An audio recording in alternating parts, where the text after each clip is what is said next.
अध्याय 1 कुरुक्षेत्र के युद्ध स्थल में सैन्य निरीक्षण।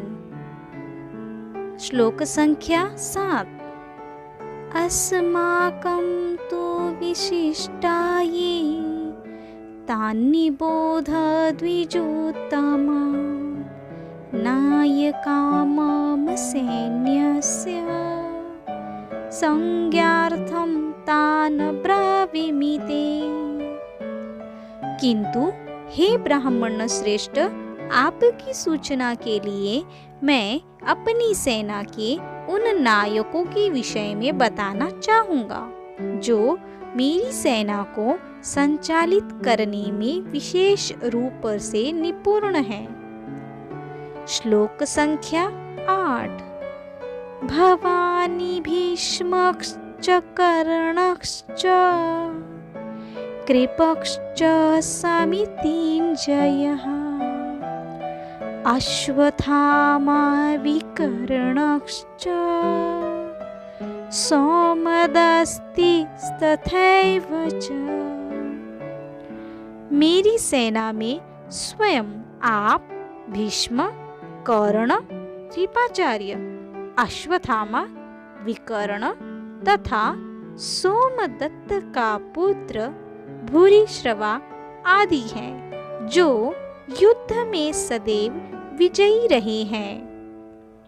तात्पर्य: दुर्योधन उन अद्वितीय युद्ध वीरों का उल्लेख करता है जो सदैव विजयी होते रहे हैं।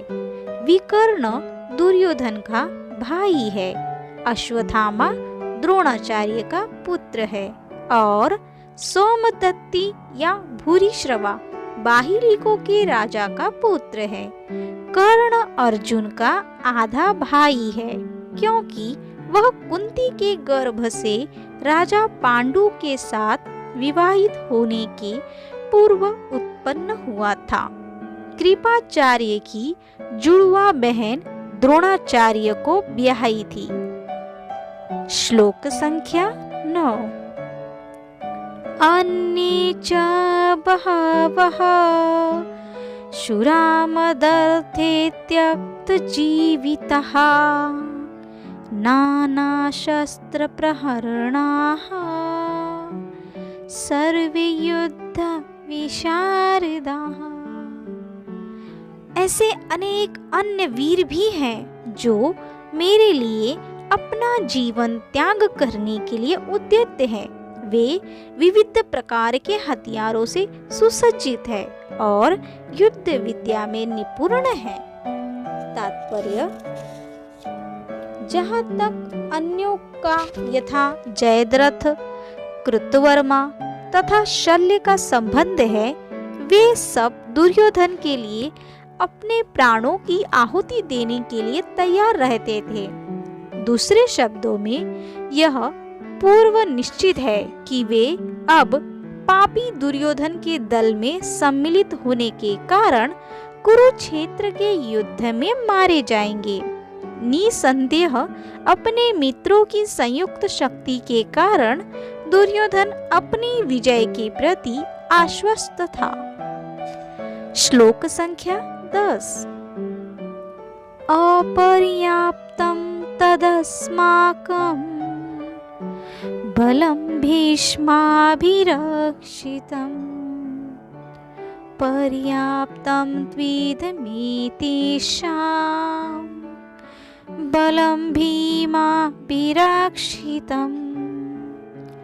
हमारी शक्ति अपरिमेय है और हम सब पितामह द्वारा भली भांति संरक्षित है, जबकि पांडवों की शक्ति भीम द्वारा भली भांति संरक्षित होकर भी सीमित है। तात्पर्य: यहाँ पर दुर्योधन ने तुलनात्मक शक्ति का अनुमान प्रस्तुत किया है। वह सोचता है कि अत्यंत अनुभवी सेना नायक भीष्म पितामह के द्वारा विशेष रूप से संरक्षित होने के कारण उसकी सशस्त्र सेनाओं की शक्ति अपरिमेय है। दूसरी ओर पांडवों की सेनाएं सीमित है, क्योंकि उनकी सुरक्षा एक कम अनुभवी नायक भीम द्वारा की जा रही है, जो भीष्म की तुलना में नगण्य है। दुर्योधन सदैव भीम से ईर्ष्या करता था, क्योंकि वह जानता था कि यदि उसकी मृत्यु कभी हुई भी तो वह भीम के द्वारा ही होगी। किंतु साथ ही उसे दृढ़ विश्वास था कि भीष्म की उपस्थिति में उसकी विजय निश्चित है, क्योंकि भीष्म कहीं अधिक उत्कृष्ट सेनापति है। वह युद्ध में विजयी होगा, यह उसका दृढ़ निश्चय था। श्लोक संख्या 11। अयनेषु च सर्वेषु यथा भागमवस्थितः भीष्ममेवाभिरक्षन्तु भवन्तः सर्व एव हि। अतएव सैन्य व्यूह में अपने अपने मोर्चों पर खड़े रहकर आप सभी भीष्म पितामह को पूरी सहायता दे। तात्पर्य: भीष्म पितामह के शौर्य की प्रशंसा करने के बाद दुर्योधन ने सोचा कि कहीं अन्य योद्धा यह न समझ ले कि उन्हें कम महत्व दिया जा रहा है। अतः दुर्योधन ने अपने सहज कूटनीतिक ढंग से स्थिति संभालने के उद्देश्य से उपयुक्त शब्द कहे। उसने बलपूर्वक कहा कि भीष्मदेव निसंदेह महानतम योद्धा है, किंतु अब वे वृद्ध हो चुके हैं। अतः प्रत्येक सैनिक को चाहिए कि चारों ओर से उनकी सुरक्षा का ध्यान रखे। हो सकता है कि वे किसी एक दिशा में युद्ध करने में लग जाए और शत्रु इस व्यस्तता का लाभ उठा ले। अतः यह आवश्यक है कि अन्य योद्धा मोर्चों पर अपनी अपनी स्थिति पर अड़िग रहे और शत्रु को व्यूह न तोड़ने दे।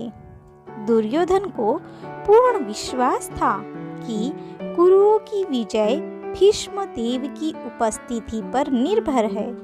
उसे युद्ध में भीष्मदेव तथा द्रोणाचार्य के पूर्ण सहयोग की आशा थी, क्योंकि वह अच्छी तरह जानता था कि इन दोनों ने उस समय एक शब्द भी नहीं कहा था जब अर्जुन की पत्नी द्रौपदी को असहाय अवस्था में भरी सभा में नग्न किया जा रहा था, और जब उसने उनसे न्याय की भीख मांगी थी, यह जानते हुए भी कि इन दोनों सेनापतियों के मन में पांडवों के लिए स्नेह था।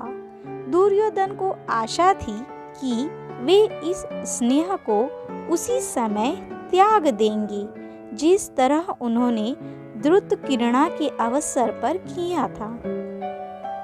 हरे कृष्णा, राधे राधे।